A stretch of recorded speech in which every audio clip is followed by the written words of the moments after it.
I want to get into the red flag law because I have the data on it. Let's start there, shall we? And then we're going to get into the ATF and everything else.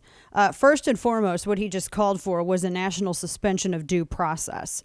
When you talk about red flag laws, that's exactly what red flag laws are. Not only have I written 2 books that have discussed this, but I've also written more articles than I can count on my hands, your hands, and everybody's hands. I have been warning people about red flag laws for a number of years now because it is a complete and total suspension of due process. And imagine the firearm is just the variable, right? Imagine the firearm is just the variable. So as it relates to red flag laws, he said within 60 days, he's going to publish model red flag legislation for the state. So this is a nationalization of the removal of due process. And that's exactly what it is, because a penalty is put into effect before any kind of judgment can be ascertained, before you even have your day in court, before before you even do anything. So this is, it's bad.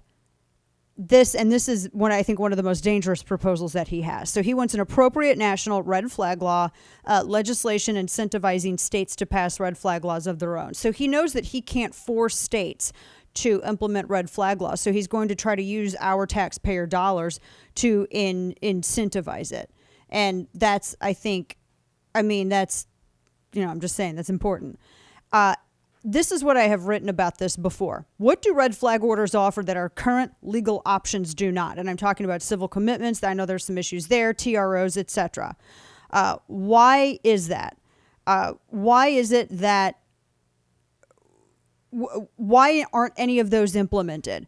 I've also asked, who in the world is going to be able to petition for red flags?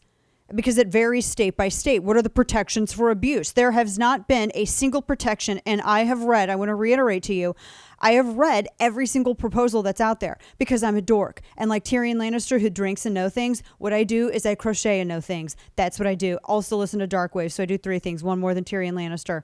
So I've read every single one of them. There's not a single protection against abuse in any single red flag law that has been proposed by a Republican or a Democrat, I might add.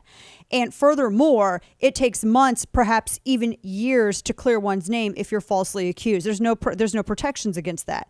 If the penalty of confiscation is given before any evaluation or court date, which is absolutely 100% typical with these proposals, doesn't this seem like a complete and total inversion of innocent until proven guilty to you?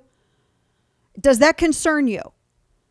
There are many people who are concerned, and rightly so, about corruption in law enforcement and failures within the justice system. So how does it help to remove a barrier of protection against that abuse?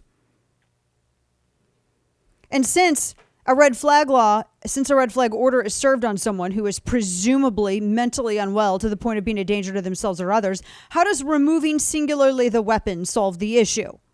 There are 0 mental health provisions. And if you have to obtain a warrant in order to serve a red flag law, a red flag order, what are the concerns for Fourth Amendment protections? And this, as I have stated before, removing rights from citizens to stop criminals is ludicrous. Colorado, for instance, they have red flag laws. It did nothing to stop the recent Boulder shooting. And by the way, robbing innocent citizens of their due process rights hasn't shown to be at all effective.